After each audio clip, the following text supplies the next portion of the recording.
Fala aí, seres humanos, Zeus aqui com mais um vídeo e hoje a gente vai falar sobre Black Myth: Wukong.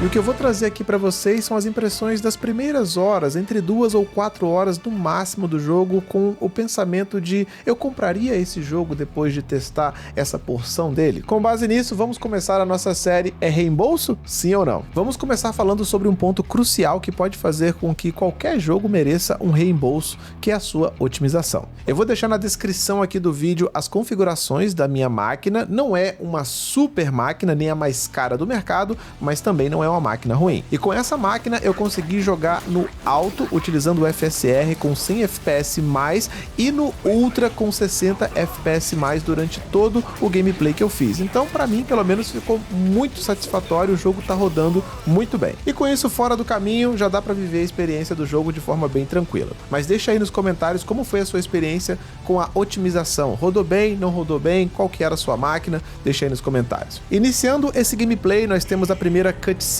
que apresenta o personagem principal pra gente e o contexto, né, em volta dessa história, que já vem em conjunto com uma batalha épica para você perceber o potencial máximo que o personagem pode chegar, algo muito comum em jogos como esse. He's not just any monkey. He's a monkey of merit. A monkey was made Buddha once.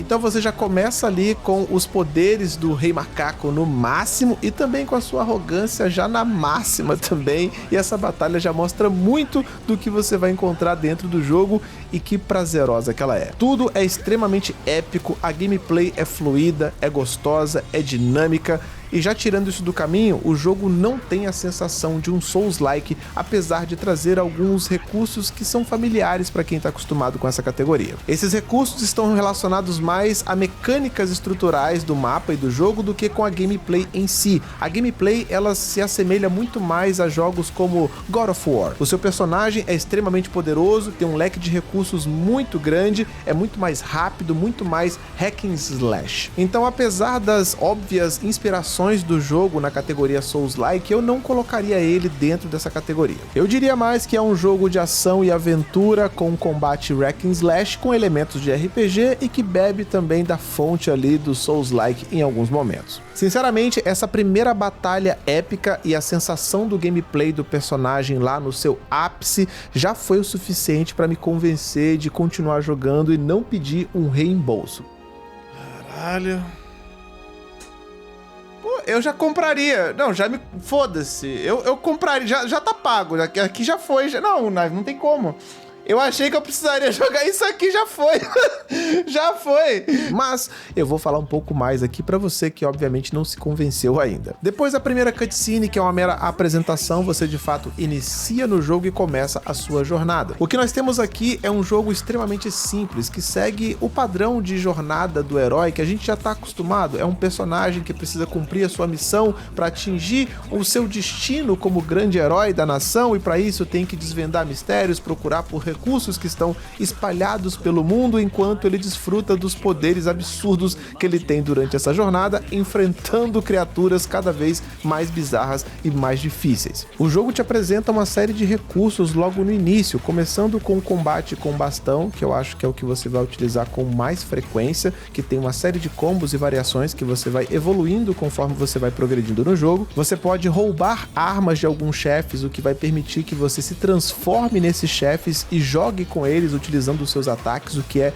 muito da hora. Outros chefes podem ser absorvidos e você também pode se transformar neles para fazer ataques específicos que são muito fortes e tem um tempo de recarga bem grande. É quase como se você estivesse colecionando pokémons, mas você se transforma neles para fazer algum tipo de ataque. Obviamente, conforme você vai matando inimigos, você vai ganhando experiência, que tem o seu próprio nome dentro do jogo, e com isso você vai evoluindo o seu personagem e os recursos que você tem de várias formas também. também. O personagem é um shapeshifter no final das contas e consegue se transformar em muitas coisas, incluindo elementos que podem te ajudar a transitar pelo mapa, como uma pequena mosquinha que vai passeando pelo mapa para você passar por ele despercebido. Então, no que diz respeito ao combate do jogo, apenas nas 2 horas iniciais você já é apresentado a um leque gigante de recursos que o seu personagem tem, e isso certamente é só a pontinha do iceberg, porque tem muito mais coisa pela frente, com certeza. Então, tudo aquilo que a gente viu nos trailers de gameplay dinâmica, de variação de combate, é muito real. Agora vamos para os inimigos em si, que eu acho que são outro show à parte. Ao mesmo tempo também que podem ser um certo problema.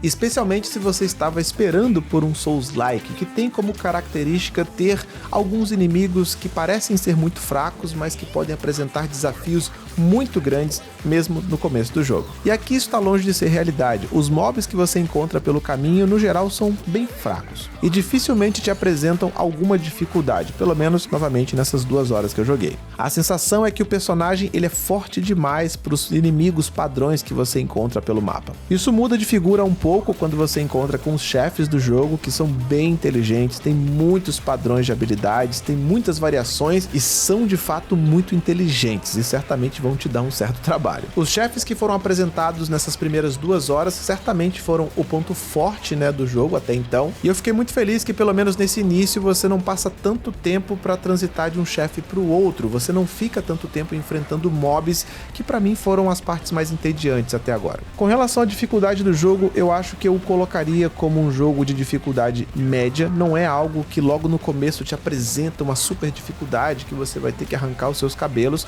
O chefe que mais apresenta dificuldade meio que é um chefe opcional, então se você sofrer com ele, você pode simplesmente passar direto e tá tudo certo. Os chefes que são meio que obrigatórios não apresentaram uma dificuldade tão grande nesse início e provavelmente você não vai sofrer dentro deles, o que eu acho que é interessante para a maioria dos jogadores. Eu acho que é bem saudável que o jogo apresente chefes que não são exatamente fáceis, mas que não são extremamente difíceis e que isso vai escalonando conforme você vai progredindo no jogo e ainda assim te dá uma opção, de ter um chefe que é mais difícil caso você queira essa dificuldade. Eu acho que é um balanço muito bem feito que o jogo fez nesse início. Outra coisa muito importante de você saber é que esse jogo não é um game de mundo aberto. Você tem a paisagem toda à sua disposição, você pode deslumbrar todo o ambiente, o que é muito bonito, diga-se de passagem, mas você não pode ir até ele. Você tem um caminho bem linear, com algumas áreas que você pode ir para explorar e enfrentar monstros, mas ainda assim não há muito esse risco de se perder em caminhos ocultos ou coisa desse tipo. É um caminho muito linear que você vai seguindo. Por várias vezes eu vi alguns lugares que eu imaginei que poderiam ter uma passagem secreta ou apenas lugares que eu queria ir para ver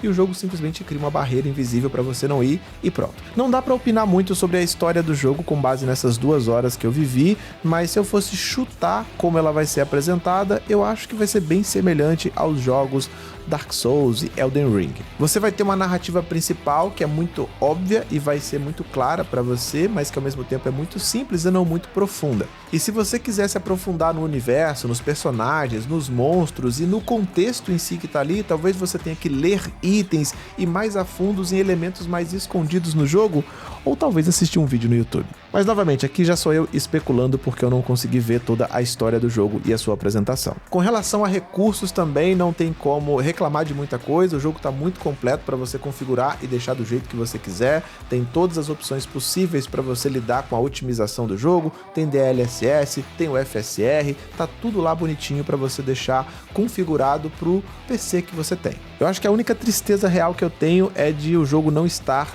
dublado pra gente aqui em português. Isso seria realmente ali a cerejinha do bolo para deixar ele completinho, nota 10 mesmo. Então, com base nessas 2 horas, se eu tivesse que dizer pra você é refund ou não é reembolso ou não é, definitivamente não é, meus jovens. Leve meu dinheiro porque esse jogo está simplesmente incrível, cara. Essas primeiras 2 horas foram sensacionais, extremamente divertido, especialmente se você é alguém focado na gameplay. A gameplay do jogo tá incrível, o universo tá incrível, o jogo tá lindo Então fica difícil de pedir o reembolso nessa situação. Nesse momento agora, o jogo conseguiu bater o segundo maior pico de jogadores da Steam, perdendo apenas para PUBG e vencendo o seu anterior segundo lugar, que era de Palworld. O jogo definitivamente já é um sucesso, então, meu jovem, fica aí agora para você decidir se você quer testar ou não, ou se você pode testar ou não, né? Afinal de contas, são R$229 e nem todo mundo tem essa grana para colocar no jogo, independente de ser um bom jogo ou não.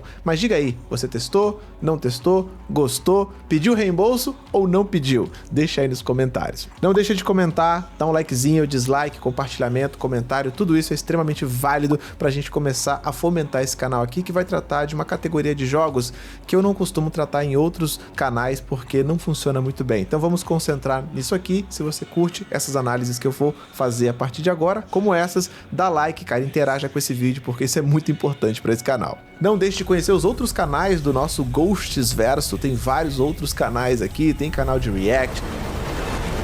Caraca, o corno como vem com chifre! Tem canal sobre MMORPGs, tem canal de vlogs. A frase do dia é: seja uma pessoa feliz, não jogue New World. Tem um monte de coisas, todos esses canais estarão aqui na descrição do vídeo, assim como meu TikTok, meu Instagram e meu X também. Siga aí o que for legal pra você e a gente se esbarra no próximo vídeo. Aquele abraço pra vocês e eu fui.